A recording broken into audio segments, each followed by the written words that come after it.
Break के बाद spotlight Haryana में फिर से स्वागत। और अब हम आपको लिए चलते हैं पंचकुला। जी हाँ, पंचकुला तो आपने देखा ही होगा, लेकिन पंचकुला में एक ऐसा गार्डन है जो बेहद खास है। सभी ने कैक्टस गार्डन के बारे में सुना होगा, पढ़ा होगा, लेकिन क्या आप जानते हैं कि उस कैक्टस गार्डन की खूबियां क्या क्या हैं? औषधीय गुणों से भरपूर है वो गार्डन। क्या कुछ उसकी खासियतें हैं और क्या कैसे खूबसूरती है, इन तमाम मुद्दों पर हमने एक खास ग्राउंड रिपोर्ट कैक्टस गार्डन से आपके लिए तैयार की है। देखिए।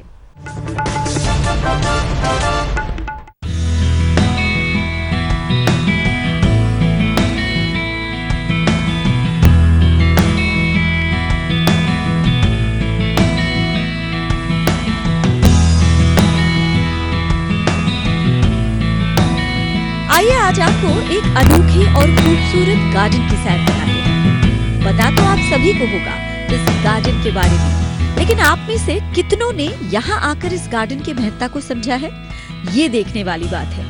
हम बात कर रहे हैं पंचकुला के विश्वविख्यात कैक्टस गार्डन की। जी हाँ, फूलों के लिए तो दुनिया में कई जगह मशहूर हैं, लेकिन एक ऐसी जगह जहाँ फूल नहीं कांटे हैं, और यही कांटे इस इलाके को दुनिया में मशहूर भी करते हैं।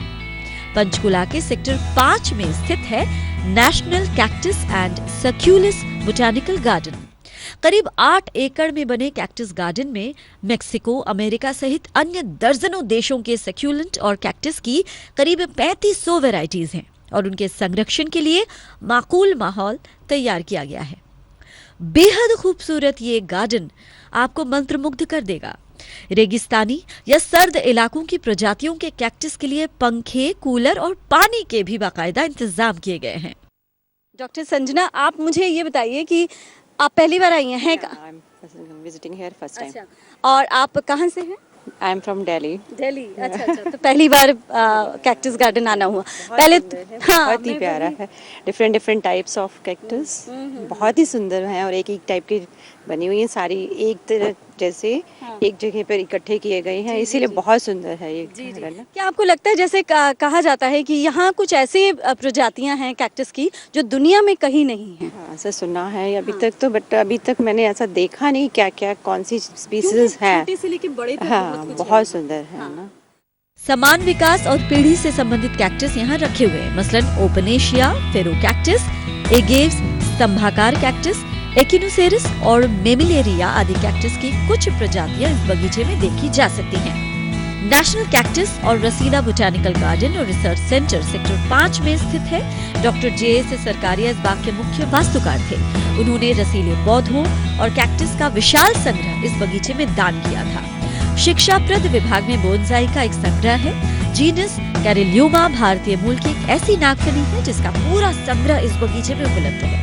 कैक्टस और रसीले पौधों की 2500 से अधिक वैरायटीज यहाँ आपको मिल जाएंगी। कैक्टस से विशेष लगाव रखने वाले वनस्पति वैज्ञानिक और यात्री, साथ ही आयुर्वेदिक डॉक्टर्स भी यहाँ आते हैं। इनके औषधीय गुण यहाँ के लोगों को बहुत आकर्षित करते हैं। जी हाँ, बिल्कुल।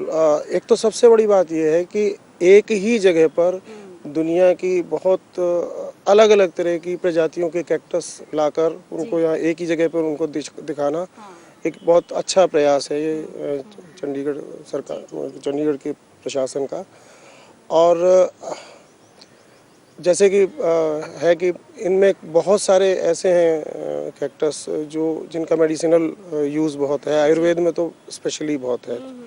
अच्छा सर, जैसे नॉर्मली एक ना माइंडसेट है कि कैक्टस मतलब होता है ना कि एक नेगेटिव सा इम्पैक्ट, और कहते हैं कि घर के बाहर रखना चाहिए ये सब, तो क्या आप इस तरह का कुछ इन चीज़ों को लेके मानते हैं, कैक्टस को लेके? नहीं, उसको बल्कि आप उसको एक पॉजिटिव उसमें देखिए कि कैक्टस का ये रूप क्यों बना, क्योंकि ये बहुत ज़्यादा गर्म जगहों पर होते हैं, और इन्होंने अपने पत्तियों के थ्रू ज़्यादा इवेपोरेशन ना हो, क्योंकि वो पानी की ऑलरेडी कमी है, तो इन्होंने अपने आप को इस तरह से चेंजेस लाके उसको ऐसा बनाया कि वो सरवाइव करने के लिए। देखिए, मेरे को भी मेरी भतीजी ने कहा था, वो सिपला में यहाँ काम करती थी, उसने रिकमेंड किया था कि जरूर देख के आना ये कैक्टस गार्डन। तो इसीलिए इतनी तेज गर्मी है तब भी मैं देखने आया हूँ। तो ये एक तरह से जब हम इसमें से गुजरते हैं तो सारे पौधे जो है ना, ऐसे लगता है जैसे हमें वेलकम कर रहे हैं और हमारे से बात कर रहे हैं। और वो कहते हैं कि हमें देखो।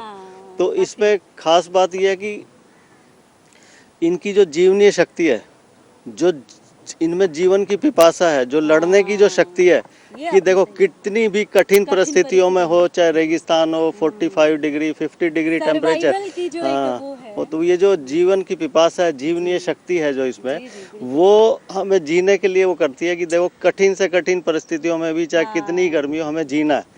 और इन्होंने अपने को उसी के तरह अडेप्टेशन कर लिया है। ये जो डार्विन की थ्योरी है ना, सर्वाइवल ऑफ द फिटेस्ट और अडेप्टेशन, तो यहाँ पर जो एक दो पौधे जो हमसे खुद ही डायरेक्ट बात कर रहे थे वो था स्नोही, जैसे डॉक्टर साहब ने कहा, तो उसका आम नाम है थुवर। हर साल मार्च महीने में कैक्टस का शो भी आयोजित किया जाता है। इस समय देश भर से पर्यटक यहाँ आते हैं। इस बगीचे में 9 कांच के घर मौजूद हैं। पौधे यहाँ बेचे जाते हैं। इस बाग का उद्देश्य लुप्तप्राय प्रजातियों को बचाना और उन्हें संरक्षित करना है, जिसे अच्छी तरह से निभाया जा रहा है। Bureau report, PTC news, Haryana.